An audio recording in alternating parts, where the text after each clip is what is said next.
সকাল ৭টায় লঞ্চ হালুয়াঘাটে এসে পৌঁছালো।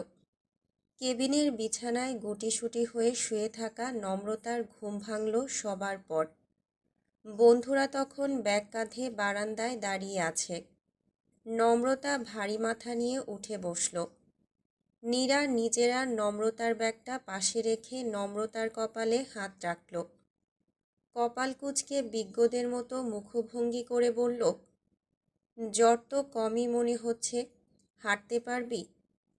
নম্রতা কিছুক্ষণ অবাক চোখে তাকিয়ে রইল। আশ্চর্য, রাতে তার জ্বর এসেছিল। নীরা আবারও একই প্রশ্ন করতেই মাথা নেড়ে উঠে দাঁড়ালো নম্রতা। মাথাটা ভার ভার লাগছে। চোখে মুখে পানি ছিটাতে পারলে হয়তো কিছুটা শান্তি লাগত। চোখ দুটোতেও ব্যথা হচ্ছে খুব। নীরার সহযোগিতায় চোখে মুখে পানি দিয়ে কিছুটা ধাতস্থ হয়ে কেবিন থেকে বেরুতেই একটা পেটমোটা ডায়েরি ধরিয়ে দেওয়া হলো হাতে। নম্রতা প্রশ্নমাখা চোখে বন্ধুদের দিকে তাকাতেই নাদিম দাঁত কেলিয়ে বলল, এই ডায়েরিতে মোট ৩৫টা চিঠি আছে দোস্ত। কাল রাত জায়গা এই চিঠিগুলো লিখছি আমরা। যখনই মন খারাপ হবে বসে বসে পড়বি। আমরা কি কম সুন্দর চিঠি লিখি? তোর পত্রপ্রেমিক থেকে একটু কম ভালো হলেও ভালোই লিখি। কথাটা বলে থামল নাদিম। নম্রতার দিকে খানিকটা এগিয়ে এসে গলা খাকারি দিল। তারপর ফিসফিস করে বলল, শোন, আমার চিঠিগুলোতে দুই একটা বানান ভুল হতে পারে। নম্রতা ভ্রু বাঁকিয়ে তাকাতেই ঠোঁট উল্টে বলল, আচ্ছা যাক, ৭-৮টা ভুল হতে পারে, ব্যাপারটা ইগনোর করিস। চিঠি লেখাটাই ফ্যাক্ট, কয়টা বানান ভুল হলো সেটা কিন্তু ফ্যাক্ট না। নম্রতার ঠোঁট চেপে হাসল। হাতে থাকা রোদ চশমাটা পরে নিয়ে বাঁকা হাসল অন্তু। কৌতুক করে বলল, তোর ফিসফিসানির কথা পুরো লঞ্চের মানুষ শুনছে ভাই, মান সম্মান আর রাখলি না। ডাবির স্টুডেন্ট হয়ে বাংলা বানান ভুল, আস্তাক ফিরুল্লাহ। নাদিম গুজগুজ করে বলল, ধুর বাল, ইংরেজিতে অ্যাসাইনমেন্ট লিখতে লিখতে মাতৃভাষা ভুলে যাচ্ছি। উই শুড প্রোটেস্ট, বুঝলি? এই স্যারেরা কোনো কাজেরই না, আকামের ঢেকি সব। নাদিমের কথায় ঠোঁটে হাসি নিয়ে মাথা নাড়ল সবাই। ব্যাগ কাঁধে লঞ্চ থেকে নামার উদ্যোগ করল। নাদিম লঞ্চ থেকে নামতে নামতে অন্তুর কাঁধ ঝাঁকিয়ে বলল, আজকে যে এত মাঞ্জা মারছো মামা, কাহিনী কিটা? কোন সুন্দরীকে ঘায়েল করতে চায় তোমার মন? হ্যাঁ? অন্তু চমৎকার এক হাসি দিয়ে বলল, তোর বোনেরে, হেব্বি দেখতে, আমার হাতে তুলে দে। পরের বছরই মামা ডাকার সুযোগ সুবিধা ফ্রি। নাদিম অন্তুকে লাথি দিয়ে বলল, তুই আসলেই খারাপ, শালা হারামখোর। অন্তু হুহা করে হেসে উঠে বলল, শালা ডাকছো কেন শালা? দুলাভাই ডাকো। শালা তো ডাকমু আমি। শালা, ও শালা, শালা মশাই। অন্তুর কথায় অন্তুকে ধাওয়া করল নাদিম। ভিড়ের মাঝে ছুটতে ছুটতে বলল, তোরে তো আজ খাইছি। অন্তু নাদিমের কথায় হেসে উঠল বাকিরা। ভিড়ের মাঝে উচ্ছল হাসি নিয়ে ছুটতে থাকা দুজন তরুণের দিকে বিস্ময়ে তাকিয়ে রইল অনেকেই। ছোঁয়া নীরা কিছুটা এগিয়ে যেতেই পেছন থেকে দৌড়ে এসে নম্রতার পাশাপাশি হাঁটতে লাগলো রঞ্জন। নম্রতার হাত থেকে লাগেজটা নিজের হাতে নিয়ে অন্য হাতে সানগ্লাস পরল। নম্রতার দিকে তাকিয়ে কপাল কুঁচকাল। কিরে, ক্ষুধা টুধা পেয়েছে তোর? নম্রতা ম্লান হেসে মাথা নাড়ল। নাদিমের দেওয়া ডায়েরিটার দিকে দৃষ্টি রেখে বুক ভরে শ্বাস নিল। ঠোঁটের হাসি ধরে রেখে বলল, আমি ঠিক আছি দোস্ত, চিন্তা করিস না। রঞ্জন প্রথমেই কিছু বলল না। সামনের ভিড়টা অতিক্রম করার পর মুখ খুলল। ভাগ্যে বিশ্বাস করিস নমু? করি। তাহলে সবটা ভাগ্যের উপর ছেড়ে দে। সব কিছুর পেছনেই তো কোনো না কোনো কারণ থাকে। তোর কিশোরী বয়সের প্রথম প্রেমিক হারিয়ে যাওয়া, স্মৃতিময় ডায়েরিটা নদীর গর্ভে বিলীন হয়ে যাওয়া, সব কিছুর পেছনেও নিশ্চয়ই কারণ আছে। সৃষ্টিকর্তা হয়তো এমন কিছুই চাইছেন। লাইফে মুভ অন কর। অতীত খামচে ধরে পড়ে থাকলে তো চলে না। অন্য কাউকে সুযোগ দে। সুযোগ না দিলে বুঝবি কি করে মানিয়ে নিতে পারবি না কি পারবি না। নম্রতার চোখ দুটো ছলছল করে উঠল। রঞ্জনের চোখের দিকে তাকাতেই জমে থাকা জলটুকু মুক্ত হলো। সূর্যের আলোয় ফর্সা গালে জলের রেখাগুলো চিকচিক করে উঠল। রঞ্জনের পুরুষ মন ফিসফিসিয়ে বলে উঠল, যে প্রেমিকের তরে এই রমণীর চোখ ভাসে সেই নিঃস্ব প্রেমিকের কি কখনো মন হাসে?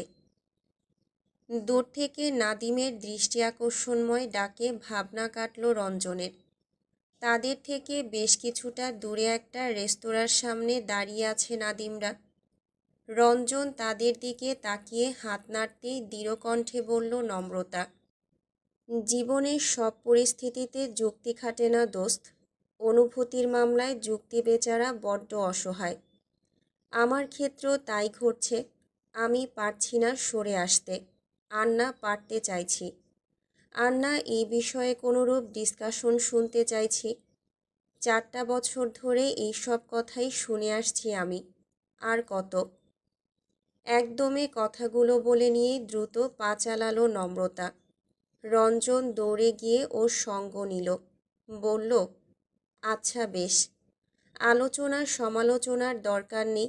তুই যেমন আছিস তেমনই থাক, শুধু হ্যাপি থাক, মন খারাপ করে থাকিস না। আচ্ছা, গান শুনবি? নম্রতা ভ্রু বাঁকিয়ে তাকালো। সুদর্শন রঞ্জন মন ভুলানো হাসি দিয়ে গলা ছেড়ে সুর টানল।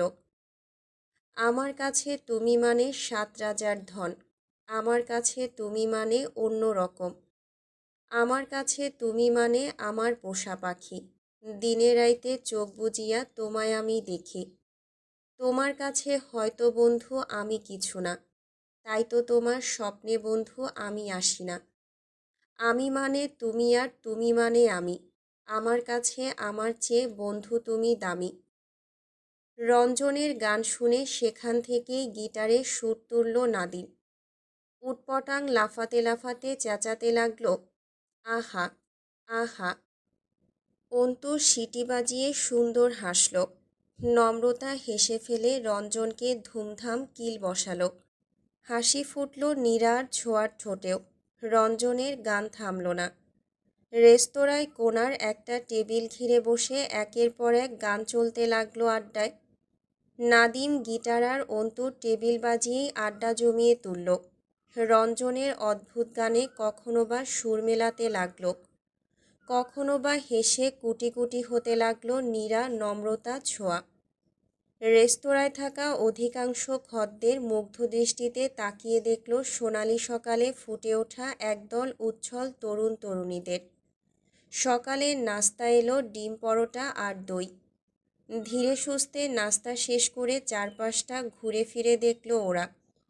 কিছুক্ষণ পা ছড়িয়ে ঘাটে বসে রইল, সমস্বরে গান গাইল। সারাটাক্ষণ ফুর্তিতে মেতে রইল প্রতিটা প্রাণ।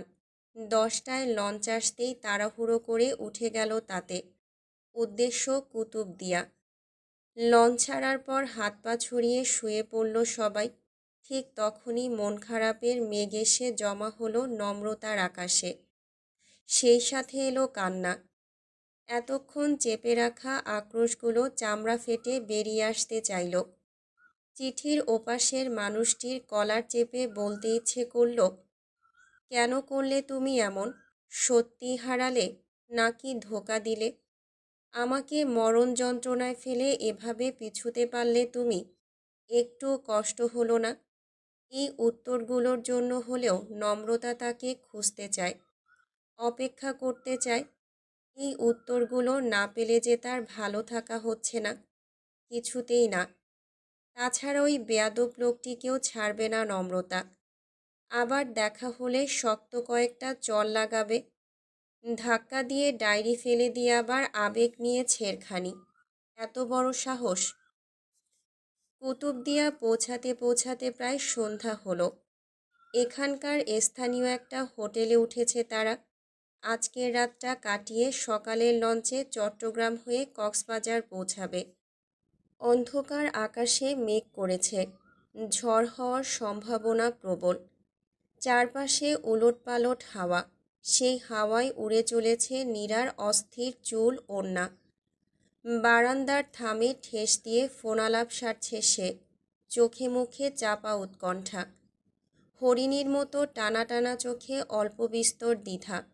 খানিক দূরে বসে থেকে এসবই খুঁটিয়ে খুঁটিয়ে দেখছিল অন্তু। আড্ডায় মশগুল রঞ্জন নাদিম এক পর্যায়ে থেমে গেল।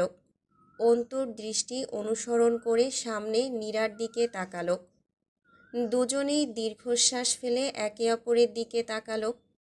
নাদিম ফট করে বলে ফেলল, এইবার ঢাকায় ফিরা তোগো দুইডারে কাজী অফিসে ঢুকাইয়া তালা মাইরা দিমো, খুলতাম না। তোগো এসব পারু দেবদাসের কাহিনী আর ভাল লাগতাছে না। অন্তু কপাল কুঁচকাল, দৃঢ় কণ্ঠে বলল, কেডা দেবদাস? ওর জন্য দেবদাস হওয়া লাগবো? এত বাজে দিন আসে নাই আমার। হ, ওইডা তো তোর চোখ দেখলেই বোঝা যায়। দোস্তের দিকে এমন কামুক দৃষ্টিতে তাকাইতে তোর বিবেকে বাঁধে না? অন্তু নিরুত্তাপ কণ্ঠে বলল, প্রথম যখন তাকাইছিলাম তখন তো আর দোস্ত ছিল না, সাধারণ সুন্দরী মেয়ে ছিল। দেখতেই প্রেমে পড়ে গেলাম, আর সেও আমাকে ফ্রেমে বন্দি করার পায়তারা করতে লাগলো। এই মেয়ের যন্ত্রণাতেই মরে যাব একদিন, দেখিস তোরা। রঞ্জন ফুঁস করে নিঃশ্বাস ফেলে বলল, বুঝিয়ে বললেই পারিস। আর কত বুঝাবো? 3টা বছর ধরে তো বুঝাচ্ছি। আমি কি দেখতে খুব খারাপ? আমার মধ্যে পছন্দ করার মতো কিচ্ছু নাই, একটা গুণও না। কথাগুলো বলতে গিয়ে গলা কেঁপে উঠল অন্তুর, চোখ দুটো হয়তো একটু টলমল করে উঠল। রঞ্জন অন্তুর কাঁধ ঝাঁকিয়ে বলল, কি বলি সেগুলো? তুই আর খারাপ দেখতে? মাইয়ারা তাহলে কি দেখা পটে যায় বলতো মামা? ফালতু চিন্তা বাদ দে, নীরা বুঝবে, সময় দে ওকে। নাদিম অসহায় চোখে তাকালো, হতাশ কণ্ঠে বলল, এগুলা ভাল লাগে না বাল। নীরুর জায়গায় অন্য কেউ হইলে থাপড়া মাইরা ঠিক কইরা ফেলতাম, কিন্তু নীরও তো আমাগোই দোস্ত, কারে কি কই বলতো? যন্ত্রণার শেষ নাই। শালা তুই প্রেমে পড়ার জন্য আর কোনো মেয়ে পাইলি না? অন্তু ঠোঁটে চাপা হাসি নিয়ে বলল, পাইছিলাম তো, তোর বোনেরে দিলি না, ছ্যাঁকা। নাদিম ওর দিকে তেড়ে এসে বলল, তোর লাইগা হুদাই সিম্প্যাথি আসে, তোরে তো মাইরা ফেলানো উচিত। তোর বোনের জন্য জান কুরবান শালা মশাই। রঞ্জন এবার হুহা করে হেসে ওঠে। নাদিমের মুখ তখন রাগে আগুন। ছাইরঙা বিশাল আকাশে রুটির মতো গোলাকার চাঁদ, জ্যোৎস্না যেন ঠিকরে পড়ছে। সমুদ্রের হিংস্র ঢেউগুলো গা চিকচিক করে উঠছে উজ্জ্বল জ্যোৎস্নার রূপালী আলোয়। বিশাল ঢেউগুলো শুভ্র ফেনা নিয়ে ঝাঁপিয়ে পড়ছে বালিময় তীরে। নগ্ন পায়ে অগোছালো পদক্ষেপগুলো জলের তোড়ে মিশিয়ে দিয়ে মহিমান্বিত গর্জনে কাঁপিয়ে তুলছে চারপাশ। অন্ধকার মাথায় নিয়ে দাঁড়িয়ে থাকা ঝাউগাছগুলো প্রচণ্ড বাতাসে তীর করে কাঁপছে। কাঁপছে নম্রতার লম্বা চুল ওড়নার আঁচল। মুগ্ধ চোখ দুটো তাকিয়ে আছে বহু দূরে। বিশাল আকাশ আর সমুদ্র, পরম ভালোবাসায় যেখানে মিলেমিশে একাকার হয়েছে ঠিক সেইখানটাতে। কি আশ্চর্য সুন্দর এই পৃথিবী! কি আশ্চর্য সুন্দর আকাশ আর সমুদ্রের এই স্বর্গীয় মিলন! নম্রতার থেকে কিছুটা দূরে দাঁড়িয়ে ফোনালাপে ব্যস্ত রঞ্জন, চোখে মুখে চাপা তৃপ্তির আভাস। কি করছো? বিচে আছি, বালির উপর খালি পায়ে হাঁটছি। যখনই ঢেউ এসে পা ভিজিয়ে দিয়ে যাচ্ছে, ঠিক তখনই তোমাকে প্রচণ্ড মিস করছি। ওপাশ থেকে নারীকণ্ঠী অভিমানী কণ্ঠে বলল, চাপা, মিস করছো না ছাই? আরে সিরিয়াসলি খুব মিস করছি। এই মুহূর্তে তোমাকে দেখতে ইচ্ছে করছে। তুমি জানো তোমার রঞ্জন মিথ্যে বলে না। ওপাশের কণ্ঠস্বরটা এবার খানিক নরম হলো। আবেগী কণ্ঠে বলল, আমিও। রঞ্জন মন খারাপ ভাব নিয়ে বলল, তোমাকে বললাম সাথে এসো, রাজি হলে না, কি হতো এলে? ওপাশ থেকে মৃদু হাসির শব্দ পাওয়া গেল। মিষ্টি কণ্ঠে বলল, বন্ধুরা মিলে ট্যুরে গিয়েছ, সেখানে গার্লফ্রেন্ডের কী কাজ? সবারই একটা পার্সোনাল স্পেস দরকার। আমি তোমায় ভালোবাসি বলে যে তোমাকে সব সময় আমার মাঝেই সীমাবদ্ধ রাখবো তা ঠিক নয়। আমার বাইরেও তোমার একটা জগৎ আছে, বন্ধুমহল আছে। আমার সাথে কাটানো সময়গুলোতে যেমন তুমি শুধু আমার থাকো, আমাকেই ভাবো, তেমনি ফ্রেন্ডদের সাথে সময় কাটানোর সময় শুধু এই তুমিটা শুধু ওদের হয়েই থাকা উচিত। আমি সাথে থাকলে তুমি কাকে রেখে কাকে সময় দিতে? রঞ্জন হাসল। চাঁদের আলোয় ফর্সা মুখটা জ্বলজ্বল করে উঠল। মুগ্ধ কণ্ঠে বলল, তুমি এখন সামনে থাকলে ঝাঁপিয়ে পড়ে চুমু খেতাম তোমার গালে। এই জন্যই তোমাকে এত ভালোবাসি পূজা। পরিস্থিতিগুলোকে এত ভালোভাবে বোঝো কিভাবে বলো তো? পূজা লাজুক হেসে বলল, কই বুঝি, তুমি আমায় যতটা বোঝো ততটা তো বুঝে উঠতে পারি না। আচ্ছা, তোমার বন্ধুরা নেই পাশে? আরে না, সব কটা নাক ডেকে ঘুমাচ্ছে। বেঁচে শুধু আমি আর নমু। ওর নাকি ঘরে দম আটকে আসছিল। মেয়েটা ঠিকঠাক ঘুমায় বলেও মনে হয় না আমার। কতটা পাগল হলে কিছু চিঠিকে পুঁজি করে বছরের পর বছর অপেক্ষা করা যায় ভাবো তো। পূজা দুঃখী কণ্ঠে বলল, ওর ডায়েরিটার জন্য খুব খারাপ লাগছে আমার। সেদিন সব শোনার পর কি মনে হয়েছিল জানো? কি? আমার কাছে ম্যাজিক থাকলে চোখের পলকে ডায়েরিটাকে নদী থেকে তুলে হাতে ধরিয়ে দিতাম তার।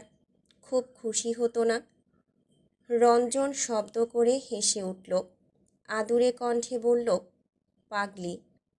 আচ্ছা, ওই লোকটাকে কি কোনোভাবে খুঁজে পাওয়া যায় না? আমি কালই পুজো দেব। প্রার্থনা করব নম্রতা যেন খুব শীঘ্রই তার পত্রপ্রেমিককে পেয়ে যায়। ভগবান আমার কথা না রেখে পারবেই না। এই তো শুরু হলো তোমার অন্ধবিশ্বাস। আচ্ছা, তুমি কি নাস্তিক? নাস্তিক কেন হব? তাহলে সব সময় ধর্মের কথায় নাক সিটকাও কেন? জীবনেও তো মন্দিরে যেতে দেখলাম না। নাস্তিক না হলেই তোমাদের মন্দিরে গিয়ে মাথা খুঁড়তে হবে? কি আশ্চর্য! শোনো, আমি সৃষ্টিকর্তায় বিশ্বাস করি। আমি বিশ্বাস করি একজন আছেন যিনি আমায় এই পুরো সৃষ্টিজগৎকে সৃষ্টি করেছেন।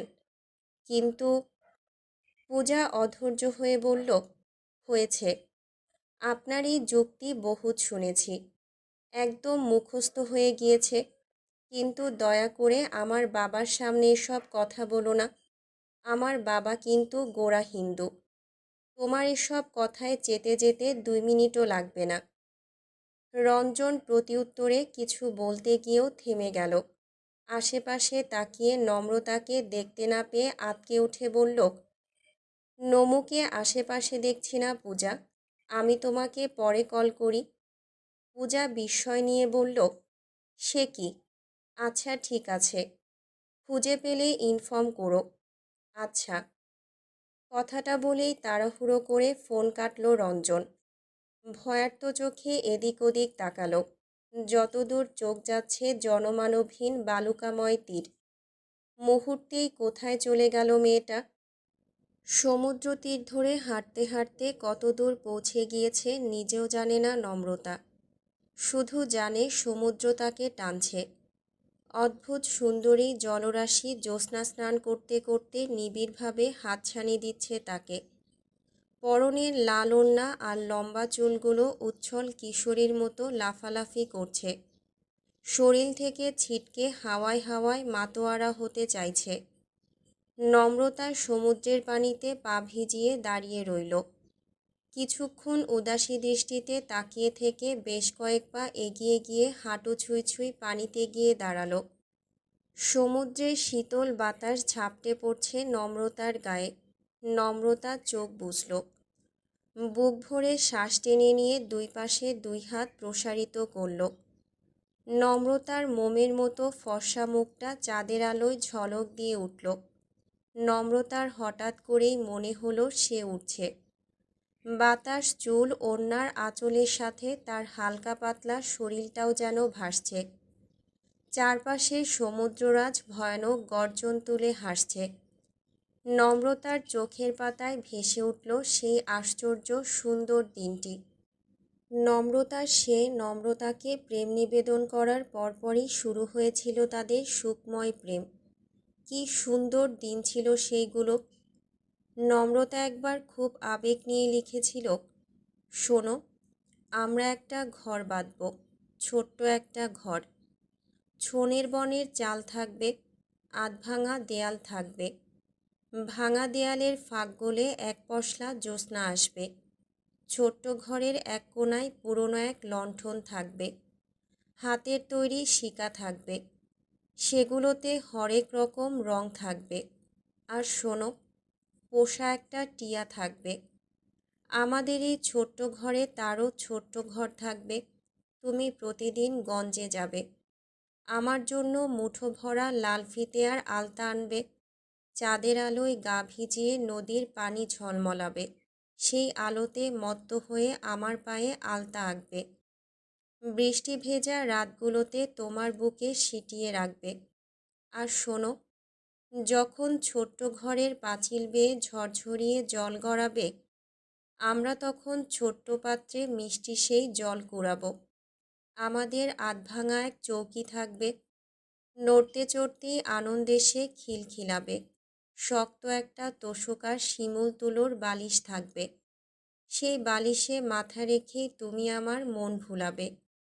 ছোট্ট ছোট্ট হাঁড়ি পাতিলার ছোট্ট কিছু বাসন থাকবে। ছনের বেড়ায় গুজে রাখা ছোট্ট একটা আরশি থাকবে। মাঝ দুপুরে তপ্ত সময় ফুঁড়ে দিয়ে প্রাণ খুলে গান গাইবে। দুষ্টমিতে মত্ত হয়ে ভালোবাসায় মাতাল হবে। আমি লজ্জা পাব, এত এত গাল ফুলাবো। এই শুনছো তুমি, আমরা কিন্তু ছোট্ট একটা ঘর বাঁধব। ইতি শ্যামলতা। চিঠিটা লিখে নম্রতার সে কি লজ্জা। পাঠাবে কি পাঠাবে না সে নিয়ে কত যে দুর্ভাবনা। শেষ পর্যন্ত চিঠিটা পাঠিয়েছিল নম্রতা। 2 দিনের মাথায় কাঙ্ক্ষিত উত্তরও পেয়েছিল। নীল কাগজের পরিবর্তে সাদা কাগজের জমিনে লাল আলতা দিয়ে লেখা হয়েছিল সেই উত্তর। চিঠির উপর পেঁচানো হয়েছিল লাল ফিতা। লাল আলতায় গুটি গুটি অক্ষরে লিখেছিল, শ্যামলতা, তুমি কি জানো, তুমি আমায় আজকাল বড্ড জ্বালাচ্ছ। আমি ঠিকঠাক পড়তে পারছি না। হুটহাট মন জুড়ে বর্ষা হয়ে ঝরে পড়ছ। সেদিন কি হয়েছিল জানো? গভীর রাতে আমি পড়ছি। ঘড়িতে 1টা কি 2টা বাজে।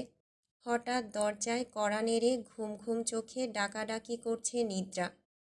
আমি বিস্ময় নিয়ে দরজা খুলতেই সে বলল, ভাইয়া, তোর কি অসুখ করেছে? কখন থেকে পড়ার মতো সুর করে বলছি শ্যামলতা শ্যামলতা, কাহিনী কি? ওর কথায় আমি যেন আকাশ থেকে পড়লাম।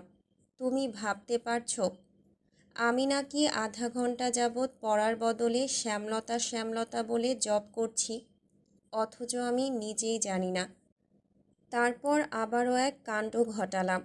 কাল তোমার চিঠিটা পেয়েই ইচ্ছে জাগলো তোমার পায়ে আলতার চুলে লাল ফিতা জড়াবো। কিন্তু আমাদের এই অসম দূরত্বের প্রেমে সে এক প্রকার অসম্ভবই বলা চলে। কিন্তু মন বাবাজি সম্ভব অসম্ভবের ব্যাখ্যা শুনতে নারাজ। তাই সিদ্ধান্ত নিলাম আলতার রঙে চিঠি লিখব, সাথে থাকবে লাল ফিতে। এই আলতা জোগাড় করতে কত পেরেশানি করতে হয়েছে জানো। নিদ্রার যন্ত্রণায় ধরা খেয়ে গিয়েছি বাসায়। ছেলে পকেটে আলতার লাল ফিতা নিয়ে ঘুরে বেড়াচ্ছে। মায়ের জন্য এ যেন এক ভয়ানক কাণ্ড। বাসায় হুলস্থুল বাঁধিয়ে মান সম্মান শেষ। কি লজ্জায় পড়তে হয়েছিল বুঝতে পারছো? 2 দিন ধরে সবাই কেমন সন্দেহের চোখে তাকাচ্ছে। আমি তাকাতেই মিটমিট করে হাসছে। তুমি আমার কি ভীষণ সর্বনাশ করলে বলো তো। এই সর্বনাশটা কি করে ঢাকবো আমি? আচ্ছা শ্যামলতা, এই সর্বনাশার সর্বনাশ ঢাকার পরিবর্তে সমান তালে আরও কিছু সর্বনাশ করে ফেললে কেমন হয়? শ্যামলতার সর্বনাশের দায় নিয়ে সর্বনাশা সর্বগ্রাসী হওয়ার মতো প্রাপ্তি কি আর অন্য কিছুতে আছে? বিশেষ দ্রষ্টব্য, আলতার ফিতা কি তোমার পছন্দ হয়েছে? তোমার বাকি চাওয়াগুলো না হয় দেখা হলেই পূরণ করব। ইতি শ্যামলতার ব্যক্তিগত সে। চিঠির কথাগুলো মনে পড়তেই নম্রতার ফর্সা গালে লাল আভা ফুটল। পর মুহূর্তে খিলখিল করে হেসে উঠল নম্রতা। সমুদ্রের গর্জনে চাপা পড়ে গেল সেই উচ্ছল হাসির শব্দ। ঠিক তখনই ডান হাতের বাহু ধরে হ্যাঁচকা টান দিয়ে সরিয়ে আনা হলো তাকে। বিস্মিত পুরুষালী কণ্ঠে বলে উঠল, পাগল নাকি আপনি? তীরে লাল চিহ্ন উঠছে দেখছেন না? এখন ভাটার সময়। ঢেউয়ের টানে চোখের নিমিষেই হারিয়ে যেতে পারতেন। এই অসময়ে কেউ পানিতে নামে? নম্রতা চোখ তুলে তাকালো। কালো রঙের টি শার্ট গায়ে সুঠামদেহী এক যুবক দাঁড়িয়ে আছে তার সামনে। চোখে মোটা ফ্রেমের চশমা। চাঁদের আলোয় চেহারা ভালোভাবে বোঝা যাচ্ছে না, তবুও চিনে ফেলল নম্রতা। কয়েক সেকেন্ড তাকিয়ে থেকেই ভ্রু কুঁচকে তাকালো। রাগান্বিত কণ্ঠে বলল, আপনি? সামনে দাঁড়ানো মানুষটা বোধহয় খানিক চমকালো। কপাল কুঁচকে বলল, ও শিট, আপনি লঞ্চের ওই পাগল মেয়েটা না? নম্রতা যেন আরও একটু জ্বলে উঠল এবার। তেড়ে এসে বলল, আমাকে দেখে পাগল মনে হয়? আরফান ভারী অবাক হয়ে বলল, মনে হয় মানে? আমি তো 110% শিওর যে আপনি পুরোদস্তুর পাগল। নম্রতার ডায়েরি হারানোর জ্বালাটা আবারও তীব্র রূপ ধারণ করল। আরফানের দিকে তেড়ে যেতেই 2 পা পিছিয়ে গেল আরফান। এমন সময় দূর থেকে দৌড়ে এলো 3টা ছেলে। নম্রতার কাছাকাছি এসে হাঁটুতে ভর করে জোরে জোরে শ্বাস নিল। নাদিম কোমরে হাত রেখে হাঁপাতে লাগল। গর্জে উঠে বলল, ওই হারামি, তোরে আজকে সমুদ্রের পানি খাওয়াইতে খাওয়াইতে মাইরা ফেলমু আমি। শালি, তোরে খুঁজতে গিয়ে জীবন শেষ। রঞ্জন তো ভয় দেখাই দিছিল বাল। উফ, মাইয়া মানি যন্ত্রণা। নাদিম থামতেই আরফানের পেছনে এসে দাঁড়ালো একটা লোক। ফর্সাটে গোলগাল মুখ, চোখে মুখে জ্ঞানী জ্ঞানী ভাব, ফর্সা চামড়ায় লাল টকটকে ঠোঁট। লোকটা হালকা ঝুঁকে নম্রতাকে নিরীক্ষণ করে বলল, আরফান, কি হয়েছে দোস্ত? এভাবে ছুটে এলি যে? বন্ধুর কথায় ফুঁস করে নিঃশ্বাস ছাড়ল আরফান। বিরক্ত কণ্ঠে বলল, আর বলিস না, 2 দিন যাবৎ এক পাগলকে বাঁচাতে গিয়েই বারবার মান সম্মান খোয়াতে হচ্ছে আমায়। মানে বুঝলাম না। এই ভাটার সময়ে হাঁটু পানিতে দাঁড়িয়ে সমুদ্র বিলাস করছিলেন এই রমণী। আমি ভালো বুঝে বাঁচাতে গেলাম, সে উল্টো আমার উপরই অখুশি। সাচে ফলিস গাল। নম্রতা আবারও তেড়ে গিয়ে বলল, খবরদার, বাজে কথা বলবেন না। আমার অত বড় একটা ক্ষতি করে এখন মহৎ শাস্তে এসেছেন। আরফান 2 পা পিছিয়ে গিয়ে নিজের রাগ নিয়ন্ত্রণ করে বলল, দেখ নিশাত, কেমন অসভ্য মেয়ে। কার্টিসি বলতে কিচ্ছু নেই। আমার ল্যাপটপটা ওভাবে ফেলে দিয়েও বিন্দুমাত্র অনুতাপ নেই। ইচ্ছে করছে? নিশাত হুহা করে হেসে উঠল। আরফানের কাঁধ ঝাঁকিয়ে তাকে শান্ত হতে বলল। নাদিম উসখুস করে বলল, নমু, বাদ দে বোন, ঝগড়া টগড়া কইরা লাভ নাই। এই ভাই খুব একটা মিশা বলে নাই। তোর মাথায় এল্লা ওল্লা সিট দেখা দিতাছে। এই রাইতে কেউ একলা একলা এত দূর আহে, তার উপর পানিতে নামে? নম্রতা চোখ মুখ লাল করে নাদিমের দিকে তাকালো। রঞ্জন 1 পা এগিয়ে গিয়ে আরফানকে উদ্দেশ্য করে বলল, সৌভাগ্যবশত আপনাদের সাথে আবার দেখা হয়ে গেল, আর দুর্ভাগ্যবশত আবারও এমন একটা সিন ক্রিয়েট হলো। সরি ভাইয়া, আসলে নমু একটু ডিপ্রেসড। আরফান কিছু বলার আগেই পাশ থেকে নিশাত হাত বাড়িয়ে দিয়ে বলল, ইটস ওকে, সুন্দরী মেয়েদের টুকটাক ভুল মাফ করা যায়। আমি নিশাদ আহমেদ নীরব, বর্তমানে প্রাইভেট ইউনিভার্সিটির লেকচারার। আর ও হলো ডক্টর আরফান আলম। বন্ধুদের সাথে ট্যুরে এসেছি। আর আপনারা? রঞ্জন ডান হাতটা বাড়িয়ে দিয়ে মৃদু হাসল, বলল, আমি রঞ্জন চক্রবর্তী, ঢাকা বিশ্ববিদ্যালয়ের সাইকোলজি 3rd সেমিস্টারে পড়াশোনা করছি। ওরা আমার বন্ধু, নাদিম হোসেন অন্তু তালুকদার আর নম্রতা মাহমুদ। আমরাও ট্যুরে এসেছি। নিশাদ বিনয়ী হাসি দিয়ে বলল, তোমরা তো তাহলে আমাদের থেকে বেশ কয়েক বছরের জুনিয়র হবে, অলমোস্ট 7-8 বছর, তাই না আরফান? আরফান ভদ্রতার হাসি দিয়ে মাথা নাড়ল। দুই পক্ষের পরিচিতি পর্ব শেষ হতেই বিদায় নিয়ে যার যার হোটেলে রওনা হলো। হোটেলের পথে ফিরতে ফিরতে হঠাৎই প্রশ্ন করল নাদিম, ওই লেকচারারটাকে তুই চিনিস নমু? নম্রতা অবাক হয়ে বলল, কোন লেকচারার? আরে একটু আগে কথা হইল না, নিষাদ না বিষাদ নাম কইল। নম্রতা আরেক দফা অবাক হয়ে বলল, আমি ওই বেটাকে চিনব কেন? নাদিম কপাল কুঁচকে বলল, তাহলে ওই পোলাই তোরে চিনে কেমনে? নাদিমের কথায় 3 জোড়া চোখ তার উপর এসে নিবদ্ধ হলো। রঞ্জন চোখ ছোট ছোট করে বলল, ওই বেটায় নমুকে চেনে, তোরে কে বলল? ফেরার সময় স্পষ্ট শুনলাম, এই লেকচারার আরফান ভাইকে বলছে, রাগিস না দোস্ত, ছেড়ে দে, মেয়েটা আমার পরিচিত। নাদিমের কথায় 3 জনই একে অপরের দিকে তাকালো। নম্রতার কপালে ভেসে উঠল চিন্তার ভাঁজ। এই লোক কি করে তাকে চিনবে? কই, সে তো লোকটাকে চেনে না।